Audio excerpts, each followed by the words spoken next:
Je fais suite au webinaire auquel j'ai assisté. D'habitude, c'est en présentiel, mais là, pour le coup, ça n'a pas été possible à cause du coronavirus. Et donc, j'ai participé au Marketing Day proposé par Amazon à certains vendeurs. Et pour le coup, je vais vous partager des chiffres officiels qui vont vous aider à y voir plus clair, mais aussi à bénéficier d'un recul important pour pouvoir mieux interpréter ce que parfois vous pouvez penser être la vérité ou pas.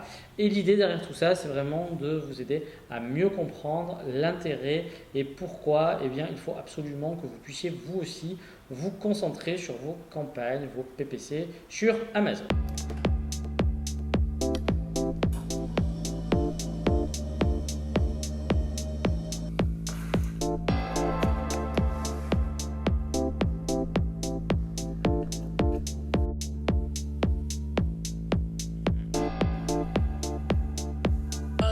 L'objectif numéro 1 est forcément de gagner de la visibilité et d'accroître votre trafic pour générer des ventes. Le principal problème aujourd'hui sur Internet, et les personnes qui ont une expérience là-dessus seront tout à fait d'accord avec ce que je vais vous expliquer, le plus gros frein au développement sur Internet, c'est l'acquisition de trafic. C'est ce qui coûte le plus cher.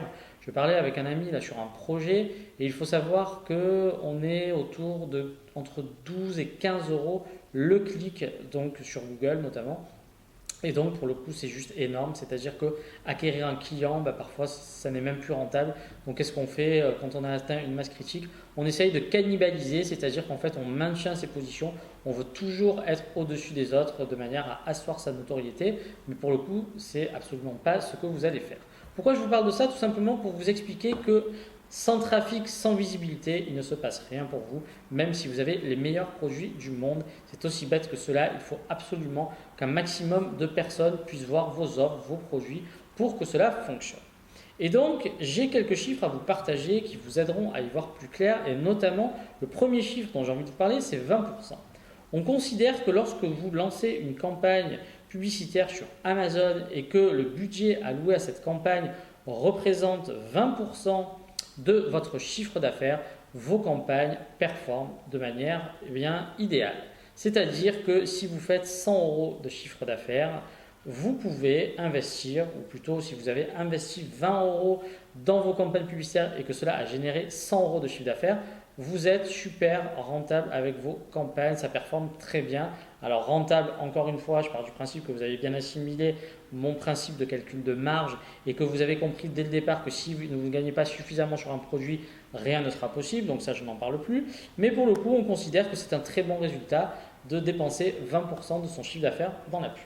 Entre 20 et 50%, ce sont des résultats moyens. Là aussi, si vous faites 22%, 23%, c'est considéré comme plutôt bon. Maintenant, si vous vous situez proche des 40%, il y a un problème, vos campagnes ne performent pas bien. Alors là aussi, attention, vous ne pouvez pas dire que parce que vous faites, vous dépensez 40% de votre budget publicitaire dans les campagnes, cela ne fonctionne pas. Ça ne veut pas dire ça, il faut vraiment poser beaucoup plus de questions. Est-ce que vous avez optimisé votre campagne? Est-ce que votre offre est cohérente?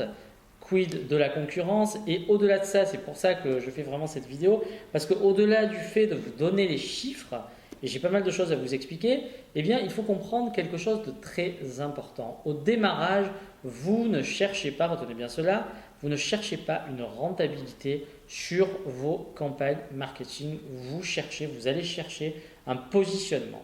Pourquoi le positionnement est important?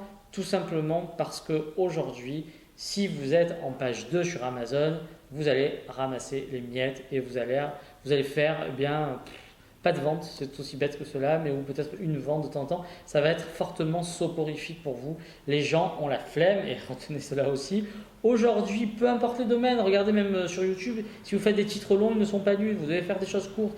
L'être humain a envie de moins en moins de faire des efforts et il ne va pas scroller entre les pages, à moins qu'il cherche un produit vraiment spécifique. Mais globalement, ce qui trust les ventes, c'est la première page.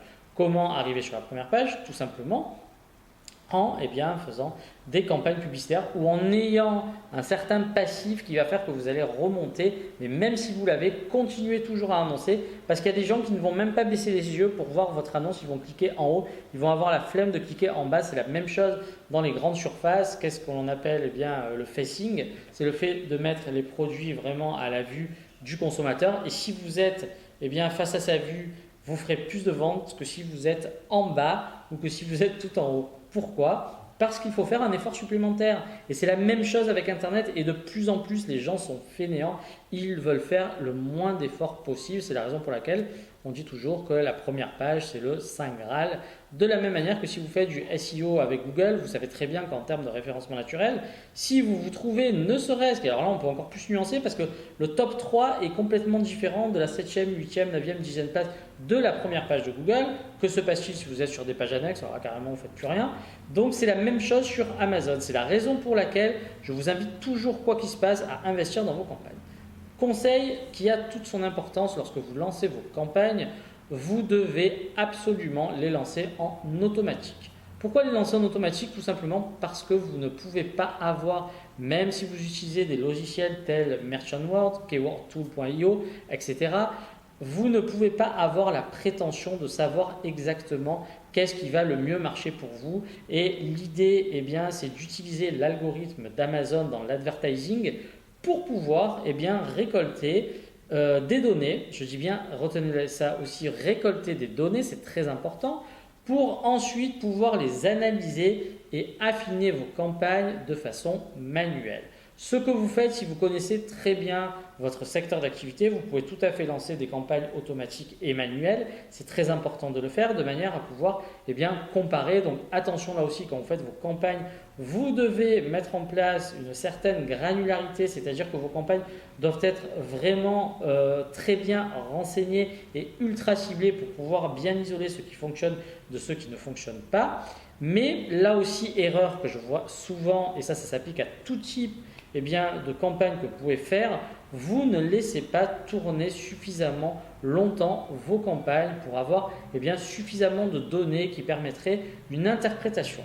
Et ça, c'est vraiment un problème qui revient souvent. Vous abandonnez beaucoup trop vite, laissez tourner les campagnes, récoltez des données. Si au bout de 100 clics, moi je considère qu'à partir de 70, autour des 100 clics, vous avez déjà une idée de ce qui peut se passer pour vous. Pourquoi? Tout simplement parce que si vous prenez le taux de transformation moyen de l'e-commerce, alors après sur Amazon peut-être que c'est un petit peu différent selon la catégorie de produits, selon la marketplace, selon la population visée, donc bref, il y a une moyenne générale, je vais prendre celle de l'e-commerce en France qui était supérieure à 2%, qui me semble un petit peu prétentieuse, mais c'est une moyenne. Tout secteur de commerce confondu, donc pour le coup là aussi je ne pourrais pas vous dire, en fait partie du principe qu'on ne peut pas de manière certaine vous donner tous les chiffres. Vous êtes, votre produit est spécial, votre cible est spéciale, la marketplace sur laquelle vous annoncez est spéciale, etc., etc. Mais globalement, si vous retenez qu'on est autour de 2%, si vous n'avez pas 100 clics, comment vous allez savoir si vous faites des ventes ou pas? Donc si vous êtes à 2%, si on interprète un petit peu de façon très stricte et très mathématique, ça voudrait dire que vous faites 2 ventes tous les 100 clics, ça voudrait dire qu'au bout de 50 clics, vous auriez dû faire une première vente. Sauf que cette première vente, elle peut avoir lieu au bout du 2e clic, comme les 2 ventes peuvent avoir lieu au bout du 95e clic, vous faites 2 ventes. C'est la raison pour laquelle vous ne pouvez pas savoir encore si c'est rentable tant que vous n'avez pas suffisamment de clics. Que se passe-t-il si au bout de 30 ou 40 clics, vous faites 0 vente? Vous allez dire, cette annonce ou cette campagne ne fonctionne pas, mais pour le coup, est-ce que vous considérez qu'avoir 30 clics, c'est suffisant pour vous donner une idée la plus juste possible de ce qui fonctionne ou pas? Je n'en suis pas du tout convaincu. C'est la raison pour laquelle laissez toujours tourner vos campagnes, récoltez les données et interprétez. De la même façon, les reviews, j'ai un chiffre à vous communiquer qui est très important. 92% des personnes qui effectuent un achat sur Amazon consultent les avis. C'est dire l'importance des reviews. C'est pour ça que vous devez absolument faire des efforts pour récolter des avis, c'est-à-dire recontacter les clients. Mettez une petite carte de remerciement et demandez gentiment, j'aimerais connaître votre avis sur ce produit, merci de nous contacter si vous êtes satisfait ou en cas de problème. Bon bref, alors là je ne vais pas vous faire le message exact, mais si vous avez déjà acheté des produits sur Amazon, regardez, souvent les Chinois le font tout le temps. Si vous avez un problème avec le produit, on vous dit toujours de contacter le vendeur directement. Pourquoi? Pour vous éviter un avis négatif. En revanche, si vous êtes content du produit, on demande de laisser un avis et parfois vous pouvez même promettre d'offrir quelque chose et pour le coup ça fonctionne très bien.